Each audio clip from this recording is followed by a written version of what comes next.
All right, we are live with a rock star professional. So get ready to be inspired and take new actions to achieve new results. Our guest today is a highly acclaimed bestseller of the book, Get a Vision and Live It. And he teaches how to change your attitude to align with your vision, allowing you to go beyond what you currently think is possible to achieve increased motivation, vision, clarity, better relationships, and success at work and in life in general. So I'd like to welcome to Growth Amplifiers, Larry Olsen. Well, thank you, Kenny, and thank you for those of you that are tuning into this, taking your time and making this important to you. We'll do everything we can to exceed your expectations. So we've got a lot of great content, and let's set the stage by just talking about what would be the benefit of someone kind of listening on, and what could they gain from tuning into our session with Larry Olsen. Well, my approach in my work, and I've been developed my own business over 26 years ago, is based on neuropsychology. And it's not enough for anybody to glaze their eyes over or not to understand. It's enough to overcome our own skepticism as to what's possible for us. We are programmed, as most of you are aware, through all the experiences that we've had in our lives. And those are programmed for a very important reason. And that is not to inflict harm on ourselves the next time the opportunity presents itself. And a lot of that's based on the amygdala, the reptilian brain, which is the fight, flight, freeze, which, if you think about it, is all designed to make sure that we survive, we evolve, we continue to have the opportunity to wake up in the morning. And since we're not in a primitive society anymore, we don't really think about the programming side of it. We understand if we're out in the jungle and we hear the straw break, and then that doesn't draw our attention, we can be consumed by some predator. But now that we're sophisticated, any event that takes place in our life, someone saying, "I can't believe you did that," to, "Wow, that was one of the most important things that I've ever heard," whether it's positive or negative, it gets stored neurologically in the cell of our brain. And since we're not born with attitudes are learned behaviors. Research shows that genetics plays into about 18% of who we are. The rest is learned behavior. And my education is all about the other 82%, that which we have control over. So whenever something, since attitudes are learned behaviors and we're not born with them, but just to give you an idea how massive they are, and think about this. Kenny, what percentage of our performance do you think's based on this attitude or learned behavior? I'm just gonna guess 80%. 80%. You're only 20 off. Okay. So you got a great grade on that one. It's actually 100%. Attitude doesn't kind of affect performance, it dominates. And it's stored subconsciously, so most people aren't aware, like 95%, that they have the attitude. They're just aware of the results they're getting.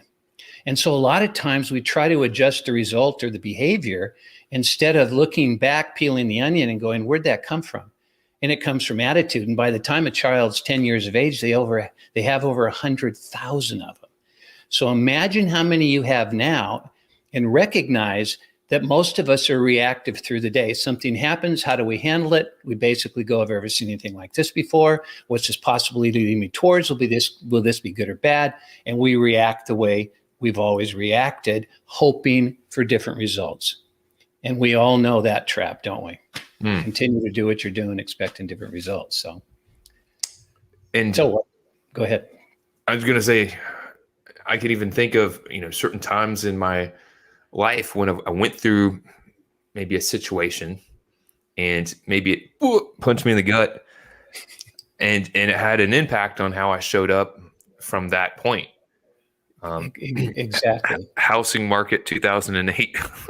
Yeah, right. Oh, yeah. That was an oops for a lot of people.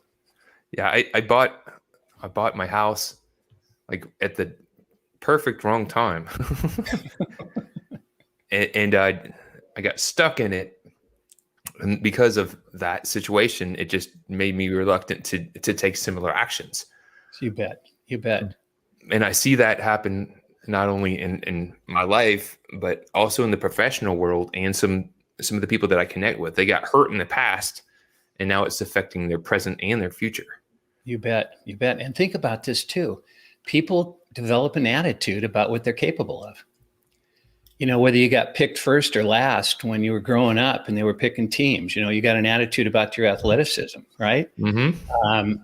You had attitudes about your academics if you were around a group of individuals that were looking at that as being nerdy. And so we begin to ask ourselves, what's effective and what isn't effective in how I show up? And what we should be asking ourselves is, how do I want to show up?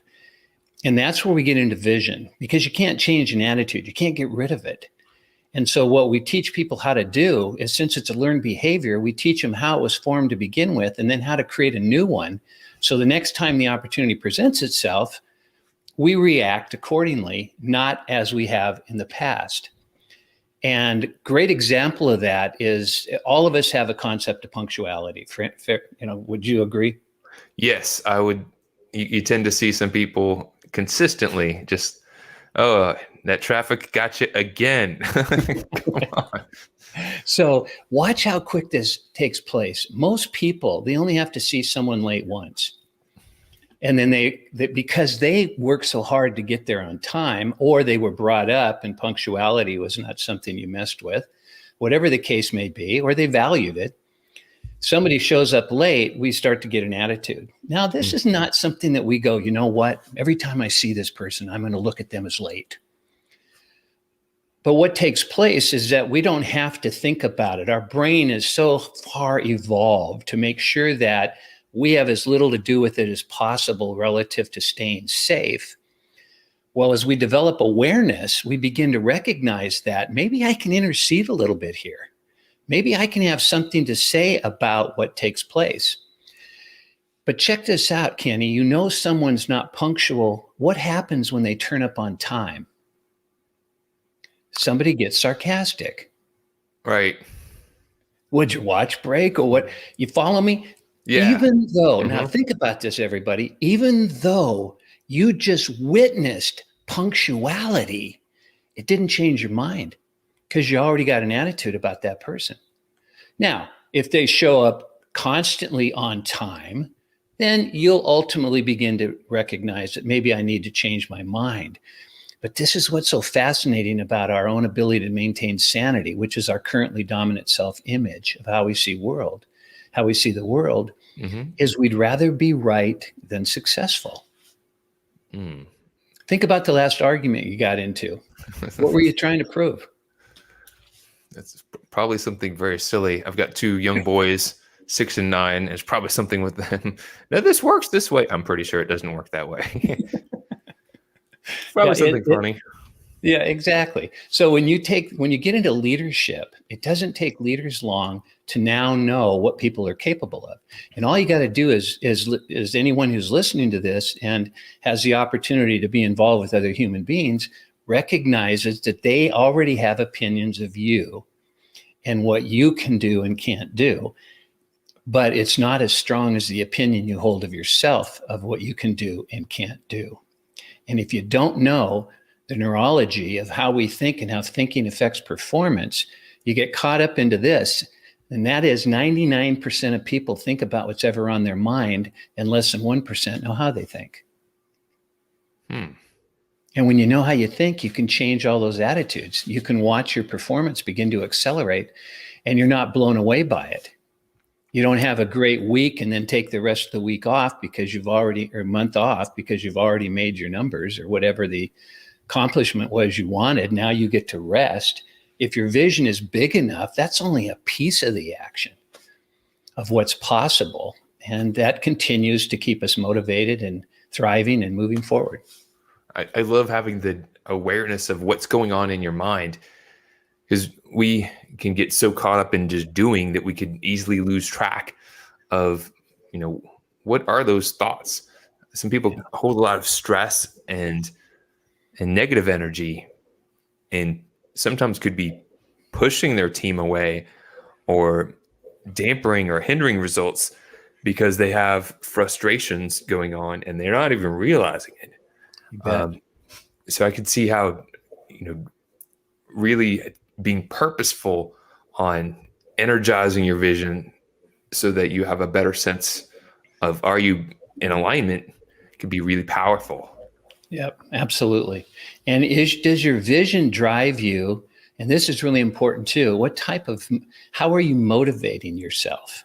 Not how are you being motivated? How are you motivating yourself? And most people are motivating themselves based on fear. And that doesn't mean that you're going to lose your job or you're going to lose your spouse or you're going to lose whatever. It simply means fear, when you really think about it, is based on losing something. Like the only reason you want to be on time to the meeting is so you're not disrespecting those that, took the initiative to be on time. You're doing things to avoid some sort of loss. And that is generally how people see you. That's motivated by fear. And the challenge with that, guess how much of what we're capable of we're able to realize whenever we're motivating ourselves from fear. And today, 90% of corporations in the United States, let's not look at the world, are being motivated by fear. And it's very subtle. And any idea what percentage of your performance you're going to realize being motivated by fear? Probably, I was going to guess 20, but then maybe it's 0.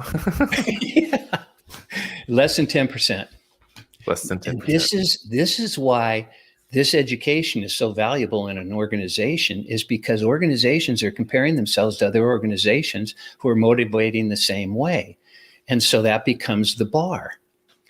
But when you're motivated from value, when you can't wait to get up in the morning, when you're looking forward, just think of the concept. You see somebody is having a great Wednesday and lots of bad things are happening, but they know their vacation starts on Friday. How are they feeling on Wednesday? They're pumped. Right. When you go, why are you in such a good mood? They don't go, I've been looking backward lately. They go, I've been looking forward too. Now that's where we're getting into vision. And vision and goals are as different as night and day. I can see that it may not have a direct correlation, but just, for example, with football, right? If football, you see a team and then something happens that spooks the team, they kind of lose their traction and they get into a fear mode and they start just screwing up. And you could just see it like, oh, that team's they lost their edge. But if they're playing for a cause or for a lost coach or something like that, the different energy they're coming into that game with, the drive, the motivation, it's a different game. They're just showing up completely differently. I see that could be really powerful. Yeah, because that's a great example, because now they're playing for something bigger than self. And that's really where we get the ultimate outcomes, is when an organization has such a sense of purpose, has articulated the vision, let everybody participate in it so people know how they're going to get what they want by the company getting what it wants. That's what engagement is all about. And that's where you've got a group of people with a waiting line of individuals wanting to come to work for your company because, I want to be a part of that. There's people are making a contribution, and we feel good about that, don't we? Like you said, if we're playing for the coach, that, hopefully we liked the coach. Right. Right. We'll do things beyond what we really think we're capable of. And that's the point, is what we think we're capable of becomes our own little ceiling. And we live within it until a situation occurs or something happens. Someone says, if you don't go on a diet, you'll die. All of a sudden, the person becomes interested in what they're eating and exercise. Well, why weren't they before? And sometimes people have to have some confrontation before they, if you keep behaving like this, you're not going to be coming back tomorrow. And if they get more specific to share with you what behave like this is. Now, that might not be a great presentation, but it may have gotten your attention. And if you were looking for a reason to leave anyway, well, there you go. Right. If you're looking for a reason to grow, well, there you go. And the one thing we can't control, Kenny, as you know, is how people present themselves to us. What we have control over is what we do about how people present themselves to us. How do we talk to ourselves about that? That's where the control and the power comes from. I was just thinking about, have you ever seen the movie Office Space? I have, yes. So there, my wife was checking it out this weekend. It's a hilarious movie, but the guy who kind of goes into the meeting with the Bobs, and he's just saying, you know, I'm about as motivated just to do just enough not to get fired. He's lacking the motivation. He actually gets promoted for that, but that's probably not a good example. No, but it is a great example. So here's the challenge that I see. I've connecting with business owners, and a lot of the times they have in their mind a vision, and maybe they went through an exercise and wrote maybe a vision statement once upon a time, and then they have this team, and they're like, my team isn't quite like, they don't get it, and maybe I told them, but they're really not energized or motivated by it, and quite frankly, I don't even get it either. That's not my focus. How can you amplify that vision to where it's really getting traction and getting people to see it and get motivated? I know that's your kind of like some of your secret sauce, which is covered in your book, but that's okay. I want to kind of get some of that so we could share. And obviously, if you're tuning in, let's talk about that book title real quick, just to plug it in the middle of this session. And if people are interested in learning more about it, where they could go, and then we'll get it back into the topic. So the name of the book and where they could get.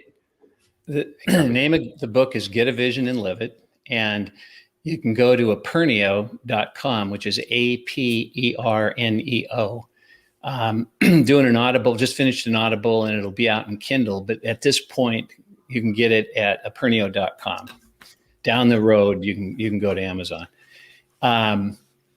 Anyway, the question you asked was about the fact that maybe the leader has a vision and can't seem to get the people excited about it, or leader might not even be excited about it, because sometimes they'll bring consultants in, spend $100,000, get this great vision that goes in a drawer and nobody looks at it anymore.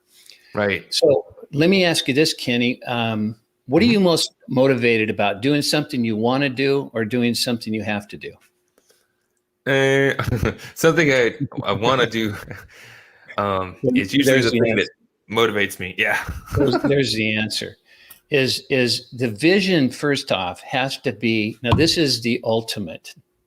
And this is what the work that I do. And I'm not saying I'm the ultimate. I'm just saying that this is the approach. Is you've got to get everybody. Being so modest, you are the ultimate, Larry. You've got to get everybody involved in the creation of the vision.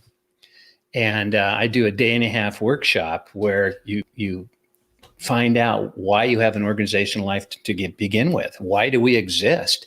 And you can't be the only one who knows it. Now that works out pretty good when you got 3 to 10 to 20 people. But as you start to expand beyond that, you look at Pepsi, for instance, they're thousands, hundreds of thousands of people. It's a whole different process, but they still have to be ignited by the vision. And that element of helping people begin to articulate what the ideal organization would be like within the parameters of the fact that we sell tires, or that we are neurologists, whatever it is we're doing it so that can be magnified tenfold. One of the concepts in the education is how to do twice what you're doing now in half the time with twice the fun. And most people don't think they can do that, or obviously they would be. And that's the beginning, is you've got to be able to understand what it takes to pull it off, to be able to allow yourself to believe in it. It can't just be this pie in the sky kind of a thing.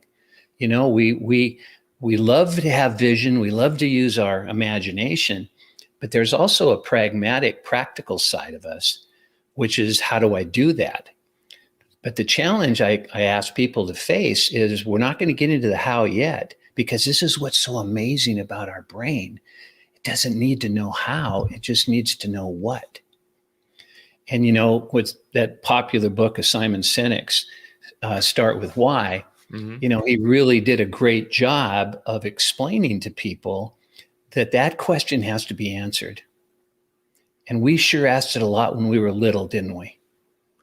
Why? I'm sure your kids asked, why? Well, they want to know, or they can't participate other than, okay, Dad, I'll show up to the car, but I'm not going to enjoy the trip because I don't want to go to Wonder World.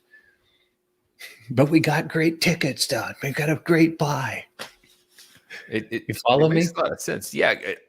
I'm just thinking of, some of I'm a business advisor, growth coach, and I'm connected with different people, and sometimes they're my clients and sometimes they're not. But a lot of the times you'll see people running into a mental block of what they believe is possible, or they're getting caught up on, like you said, the details of the how.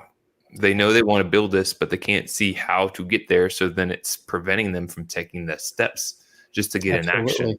And what if they have an attitude about the how, a negative one? I don't like doing that. That means now I can't accomplish it? No, it just means that how doesn't work for you.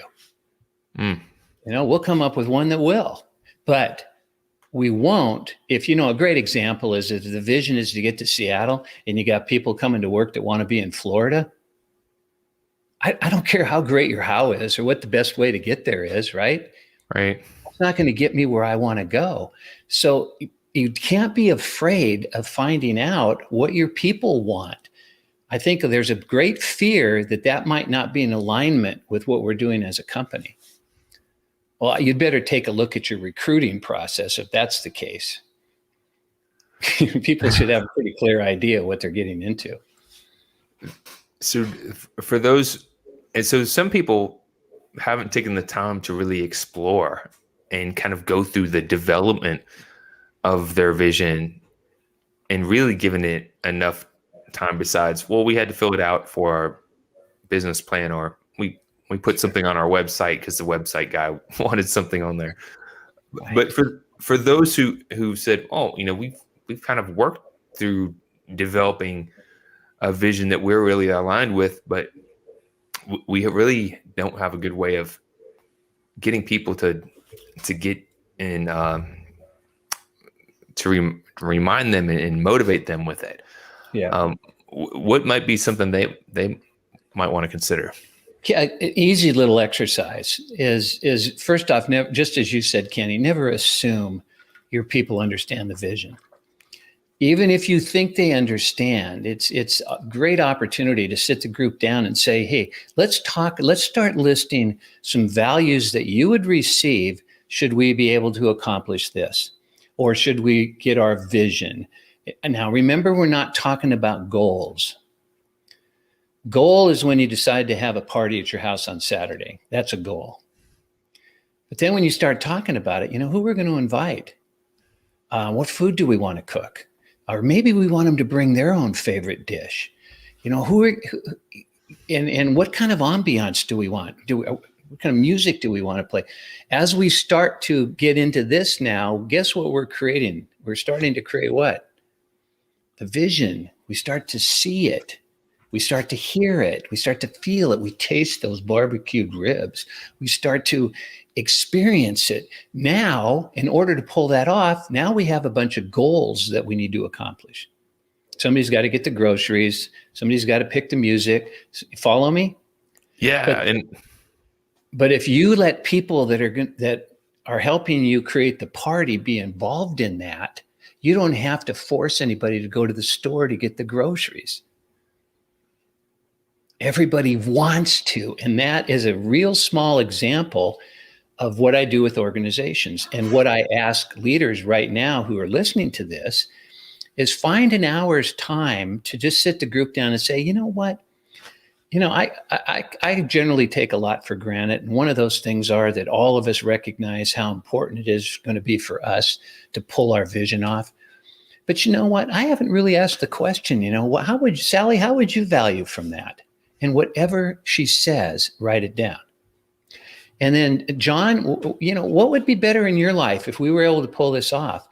Now, if these people can't come up with any answers, you better relook the vision, because it hasn't taken any over. The other thing I challenge people is, if leadership creates the vision, they will get less than 50% of what they would if they brought their people into the creation of it. That makes sense. I'll share. Recently I was chatting with a gentleman who runs a tattoo studio. Cool. And he had mentioned like he was having trouble with his team, and they were kind of like getting a little bit disengaged. And what we discovered is the pandemic and the challenges with the pandemic kind of put him into a fear mindset, and he changed how he was communicating with his team. Rather than let's do this, guys, more like do this, guys. And that started getting a different result. Isn't that crazy? From do this, guys, to how do you think we could pull this off, guys? Who cares if it's your way? Most leaders need to get over themselves. And that doesn't mean they're not amazing. That doesn't mean they're not intelligent, attractive, charming. What it means is that it's not about you anyway. It's about your people. And everybody's heard that to nauseam. And yet, when they learn how to behave that way, and those of you out there who do recognize the results are outstanding. You're not having issues trying to find people that would rather, they're making more money on unemployment than they would perhaps working for you. Well, people will work less for something that's going to help them achieve something greater. But yet, when it's just about the buck and you don't have the magic in what you're attempting to accomplish as a company, and I don't care what you're selling, right? If you're selling washers, for instance, not washing machines, but washers for nuts and bolts, you got to get people that can't wait to sell another washer. But why would they want to if there's not a bigger vision of what we can accomplish by providing people with the opportunity to fill in that gap and have a good connection? Larry, I think it's really powerful, and I really love your passion and enthusiasm because it rubs off. And I know as people are tuning in, if they're trying to get their team to get excited, perhaps they need to get excited. Yeah. And isn't that the work you do, Kenny? I mean, you help those leaders get excited again. Help them with amplifying and getting the systems and strategies in place. Right. And sometimes that fresh perspective can be, people get tunnel vision and they could only see so far, and they start getting blind sides and bottlenecks they're not even realizing. And so stepping back. There's nobody's fault in that. There's no blame in that. It's just like, okay, what do we want? All right, can we all accept that what we've been doing isn't getting us what we want? Okay, perfect. That's a great way to start. Now let's start asking each other, what do you think we could be doing? And I really have set a group of rules that we've got to play with before we even start these kind of brainstorming sessions. And one of them is there's no bad ideas. And the other thing is, no matter whether it's been said before, write it down. Because Kenny, if you say we ought to do that purple, and I go, we ought to do that purple, and then a couple minutes later, John goes, we ought to do purple, and I go, we already got purple up here. Come on. Just because we went through school that was a little bit pointing the finger and putting people in corners and all of those kind of things doesn't mean we have to continue to behave like that. It's programmed in us. Yes, it is. It's much easier to get in someone's face in a negative fashion than a positive one, but you're not nearly going to get the results or the line of people wanting to come and play with you. So whether it's getting your own motivation for your business or your life or your teams, or getting more efficiency and accelerating people's development, spending the time to step back and look at your vision, fan the flame on it, feed the fire. Yeah, It's have some totally fun. valuable. So, Absolutely. so Larry, if people are intrigued, we talked about it a little bit before. If they want to learn a little bit more about you and in your business and your book, where can they go and what's the best thing to do? They need to go to a Pernio. Pernio is a name that I came up with several years ago, and it's a hybrid of two terms. The aperture of a camera is how the image gets in, and neo in Latin is new. A Pernio is new perspective. It's not having to change who you are. It's looking at things differently. So what I like to share is you begin to look at the same differently. You start getting excited about getting up in the morning. How come? Because I get to do all of these things.